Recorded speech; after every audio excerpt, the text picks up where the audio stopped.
are lots of things all around us, exciting things that surround us. But how does it work? Do you know? How is it made? Do you know? Things that go up, things that go down, things that go pop, things that go round, with special cameras to show you inside. It's going to be a big surprise. But how does it work? Do you know? How is it made? Do you know? Do you know? Let's find out! Hello, I'm Maddie, and today I'm going to the Opticians. Have you ever been to the Opticians?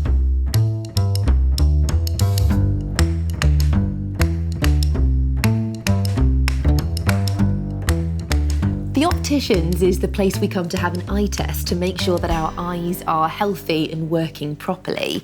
And lots of people have glasses with lenses to help them see things more clearly. Shall we try some on?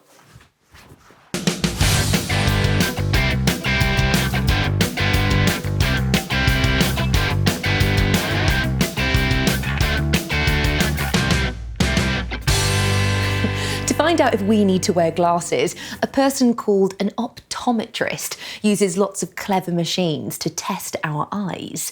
But do you know how an eye test works? Let's find out. How does it work? Opticians. An eye test starts in rooms like these. They're called examination rooms. And having your eyes tested might sound a little bit scary, but if you've had your eyes tested, then you know that it doesn't hurt at all. Oh, look. This is the first machine that's used to test our eyes. It's called an autorefractor, and it works just like peering through a window. Oh, and this is Dan. Dan's the optometrist who's going to test my eyes to show us how an eye test works.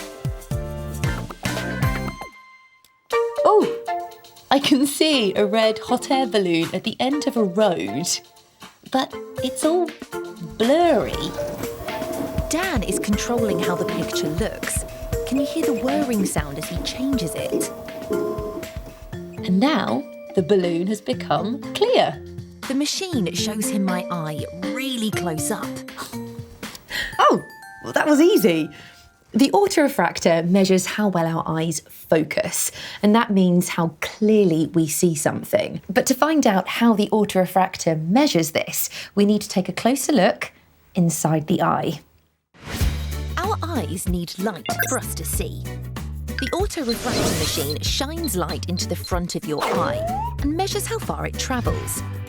If the eye is working well, the light will reach the retina at the back of your eye.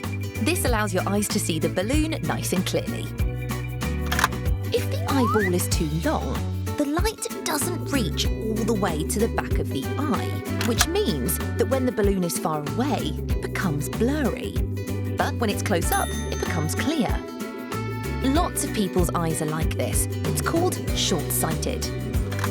If the eyeball is too short, the light focuses beyond the back of the eye, so when the balloon is close up, it becomes blurry.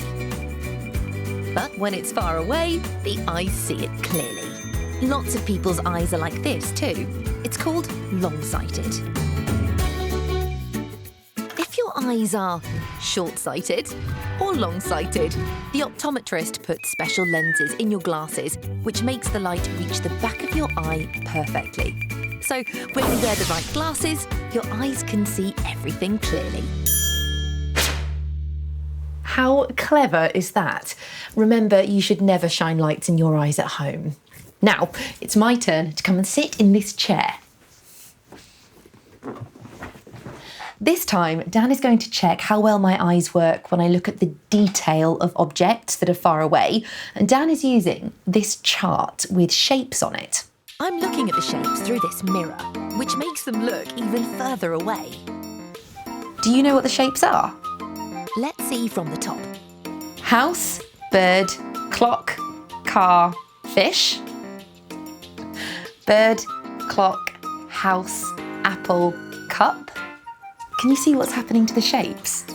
They're getting smaller and smaller. That's so Dan can tell how much detail my eyes see when things are far away. So finally, the bottom line? Cup, shoe, apple, car, fish. Perfect. Did you see the shapes? Next, Dan's going to test the strength of my eyes using a pair of trial frames.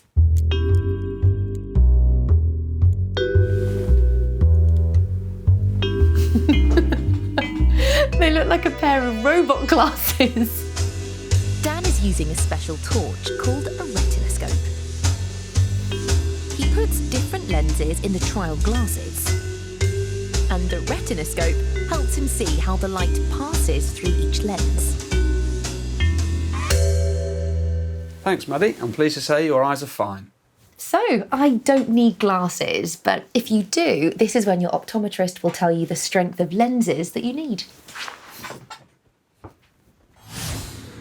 This last machine is called a retinal camera. It's a very special camera that Dan will use to see right into the back of my eye to check that they're nice and healthy. And just keep looking straight ahead. Let's go. It works like a microscope, which means it can show all the small details. Ooh. Did you hear that sound? That was the sound of the camera taking a picture. Did you see the bright flash? Makes your eyes a little blurry at first, but they quickly go back to normal. Right, well, that's it. Should we take a look at the picture? Wow, that is what the back of an eye looks like. You can even see the tiny blood vessels. That's so clever. I loved seeing how an eye test works. Did you? What was your favourite bit? Do you remember what you call the machine that checked how far you can see? It's called an autorefractor. Did you hear the sound the retinal camera made when it took a picture of my eye? Ooh! And did you see the blood vessels in the photograph of the back of the eye?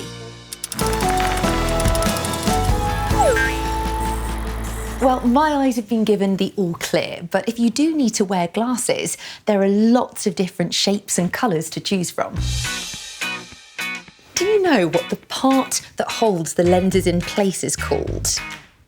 Just like a window in a house. That's right, it's the frame. But do you know how frames are made? Let's find out.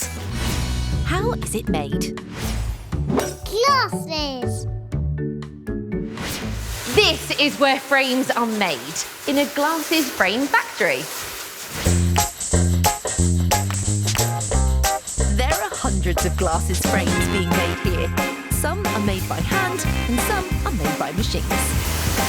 The frames start out as a wire called coil, and in this factory they use a type of metal called gold. But how does this turn into these? There are three main parts needed to make the frames. These round parts here are called the rim, and they hold the glass lens in place. And then these long sticks are called the temple because they run along the temple on your head. And then this middle bit is called the bridge because it sits a little bit like a bridge on your nose, and that holds the two rims together. It's Chandrika's job to put the temples together. First, the gold coil is cut to the right lengths to make all of our pieces, and she does that using a cutting machine. The pieces are then put into a machine called a knuckle stamper. It pushes down and to the side at the end of that piece of metal at the same time to create a little bump like this. Next, it's put inside this machine called a shin press, which squashes that knuckle so that it's smooth and flat. What do you think it sounds like? I think it sounds a bit like a train.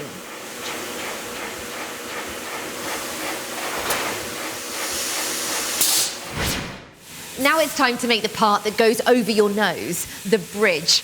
They start out like this, as a straight piece of wire, and goes into this machine for the first bending. Here you go. In all, it takes 14 machines to bend the coil into exactly the right bridge shape.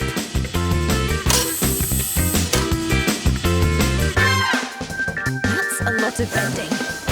And there you have it, a finished bridge.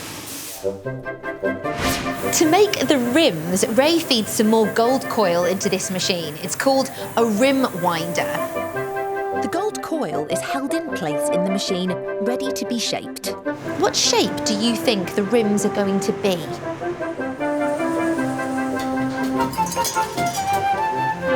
That's right, it's a circle. Now we've got all the parts we need to make our frames, but we need to put them all together. And for that we need something called a hinge. A hinge is a small joining part, and it's made by cutting the gold coil and putting tiny holes in it. The hinges are attached to the rims using something called soldering. This is where two pieces of metal are stuck together by melting another tiny piece of metal in between, just like glue. The hinged rims are then attached to the bridge, this time by making both pieces of metal really hot, so they melt and join together. This is called welding. For the first time, they're starting to look like frames, aren't they? But these aren't going to stay on very well. That's because they need the temples. The temples will be attached with screws, very tiny ones. These ones are smaller than an ant. So I've got my special camera with me. This is a microscope and it helps us to see very small things much bigger. Let's take a look. Wow, look at that. It is absolutely tiny. But now we can see all of the little grooves, and those are the bits that will screw into the parts so they stay together. After they've been screwed into place, look on my special camera.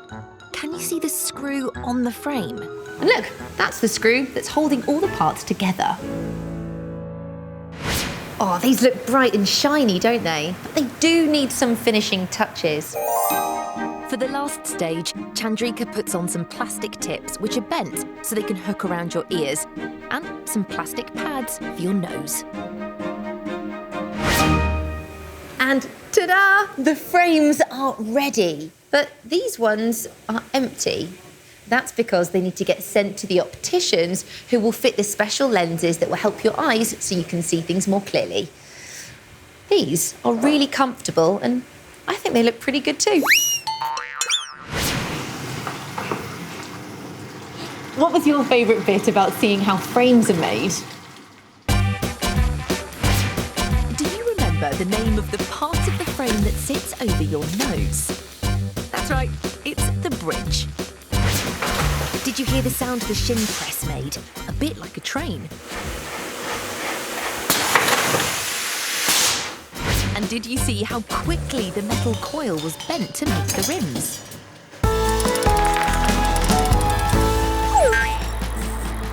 So the next time you see someone wearing glasses, or you wear glasses yourself, you'll know how they're made. And if you visit the opticians to have your eyes tested, you'll know how it works and that it doesn't hurt a bit. See you next time. Bye.